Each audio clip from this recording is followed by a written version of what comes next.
আজ আমি বেরিয়ে পড়েছিলাম আমার আরও একটি ব্রাইড সাজানোর উদ্দেশ্যে।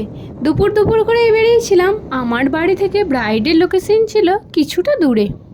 এই দিকের রাস্তাটা আমার বেশ ভালো লাগে।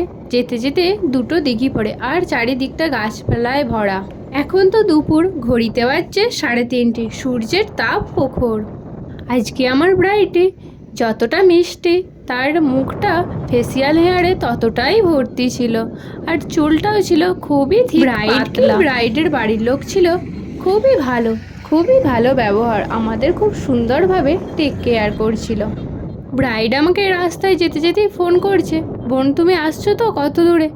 আমি ভাবলাম ব্রাইড হয়তো রেডি। আমি গাড়ির স্পিড বাড়িয়ে আর একটু তাড়াতাড়ি গেলাম, কিন্তু গিয়ে দেখি ও মা, ব্রাইড তখনও রেডি না, অনেক দেরি করে গায়ে হলুদ এসছে, তখনও নান্দিমুখ চলছে।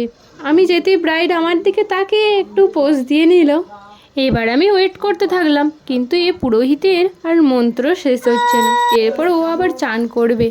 আমি একটু চারিদিকটা ঘুরে দেখতে লাগলাম। বিয়ের ভেন্যুটা বেশ ভালো সাজিয়েছিল আর এখানটা সুন্দর হাওয়াও দিচ্ছিল। তো ওয়েট করতে করতে টাইম বেরিয়েই চলেছিল আর সন্ধে নেমে আসছিল। বেশ অনেকটাই লেট করে আমার ব্রাইড এলো। তখন আর ফটো আর ভিডিও ক্লিক করার কোনোটারই মাথায় ছিল না। অনেকটা তাড়াতাড়ি করেই কাজটা শেষ করেছিলাম। তো কিছু ফটো ভিডিও আছে তোমাদের সাথে শেয়ার করব বলে রেখেছিলাম। দেখো তো আজকে আমার ব্রাইডটিকে কেমন লাগছে। ও খুব সুন্দর করে রিভিউ দিচ্ছিল, কিন্তু বাইরে এতটাই জোরে জোরে মিউজিক বাজছিল, সেরকম কিছুই শোনা যাচ্ছিল না।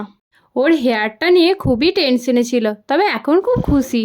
ওর বর কি বরযাত্রী সবাই এবার চলে এসছে। আমরা এখানেই খাওয়া দাওয়া করে বেরিয়ে পড়লাম বাড়ির দিকে।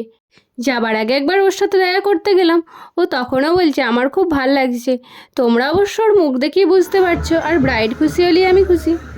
আমার কাজ ভালো লেগে থাকলে আমার ফেসবুক পেজ পৌলমি মেকওভারে কন্ট্যাক্ট করো। ভিডিওটি ভালো লেগে থাকলে লাইক, কমেন্ট, শেয়ার করে অবশ্যই সাবস্ক্রাইব করে পাশে থেকো। Thank you.